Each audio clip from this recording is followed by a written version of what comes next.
केंद्रीय शिक्षा मंत्री पद से इस्तीफा देने के करीब 2 हफ्ते बाद बीजेपी के वरिष्ठ नेता और सांसद धर्मेंद्र प्रधान ने पहली बार सार्वजनिक तौर पर इस मुद्दे पर अपनी बात रखी है। धर्मेंद्र प्रधान ने कहा है कि नीट पेपर लीक विवाद को लेकर हुए आंदोलन के दौरान जेनजी को गुमराह करने की कोशिश की गई। प्रधान ने ये भी कहा कि उनके लिए मंत्री का पद कभी महत्वपूर्ण नहीं रहा। बता दें कि बीजेपी सांसद धर्मेंद्र प्रधान ने ये बातें ओडिशा के संबलपुर की जीएम यूनिवर्सिटी में छात्रों और शिक्षकों को संबोधित करते हुए कही।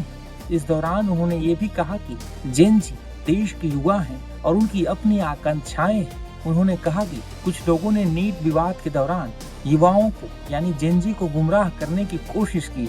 इसके साथ ही प्रधान ने कहा कि देश में हर साल बड़ी संख्या में युवा पीढ़ी जन्म ले रही है और आने वाले समय में यही युवा भारत को आगे ले जाएंगे। उन्होंने कहा कि उनके लिए पद से ज्यादा महत्वपूर्ण देश के युवाओं की उम्मीदें हैं।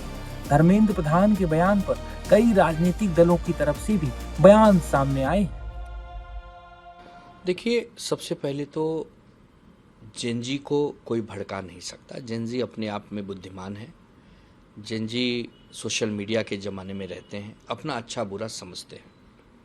कुछ उपद्रवी लोग ज़रूर उस आंदोलन में घुसे हैं, उनकी धरपकड़ हो रही है, उनके ऊपर केसेस हो रहे हैं और होने भी चाहिए, क्योंकि अराजकता कभी बर्दाश्त नहीं किया जाना चाहिए। हिंसा को कोई बढ़ावा नहीं देना चाहिए। जिस प्रकार हमारे पुलिसकर्मी घायल हुए, वो जेनजी का काम नहीं था।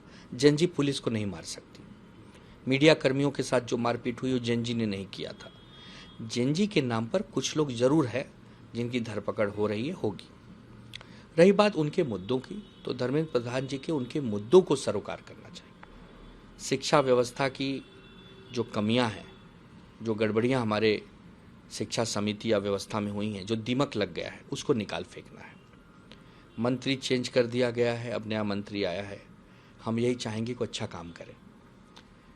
और धर्मेंद्र प्रधान जी अगर पहले जाग जाते, यूजीसी का जब विवाद शुरू हुआ था जनवरी में, तभी धर्मेंद्र प्रधान जी ने अगर ठीक से कार्रवाई की होती, एनटीए में बदलाव किया होता, तो आज ये दिन उनको देखना नहीं पड़ता।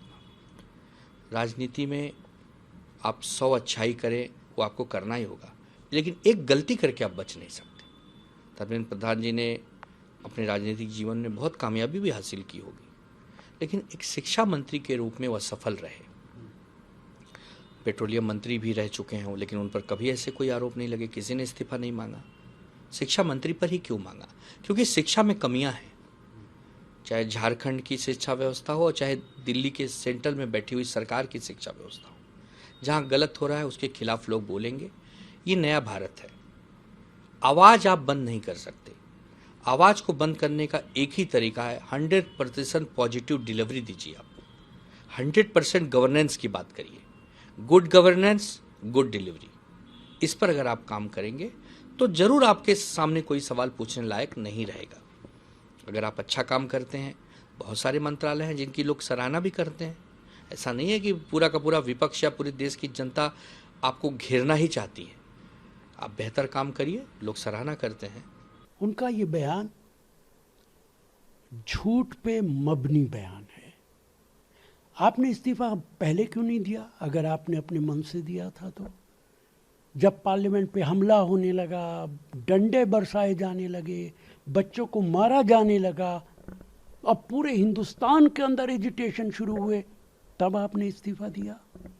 दबाव में इस्तीफा दिया, डर के इस्तीफा दिया। आप सड़क पे निकल नहीं सकते थे, इसलिए आपने इस्तीफा दिया। और ये कहना कि उन स्टूडेंट्स को, उन बच्चों को मिसलीड किया गया, कुछ लोगों ने उन्हें गुमराह किया, तो आप तो मंत्री थे। कोई भी मंत्री सिर्फ मंत्री नहीं होता है, वो सरकार को रिप्रेजेंट करता। तो उन लोगों के नाम बताइए जिन्होंने मिसलीड किया। और अगर मिसलीड किया तो उनके खिलाफ कानूनी कार्रवाई क्यों नहीं करते आप एफआईआर कीजिए, उनके खिलाफ कानूनी कार्रवाई कीजिए, और या फिर झूठ बोलना बंद कीजिए। देखिए, पेपर लीक हुआ है ना भाई। ये आप मुझे एक चीज बताइए, आप पेपर लीक हुआ है कि नहीं हुआ है? 21 बच्चों ने अपनी जान दी है कि नहीं दी है? और अगर ये दोनों बातें सच है तो उनको भटकाने की क्या बात है? पेपर लीक भी हुआ है, 21 बच्चों ने आत्महत्या भी की है, तो फिर उनको भटकाया किसने? भटकाने का सवाल क्या है?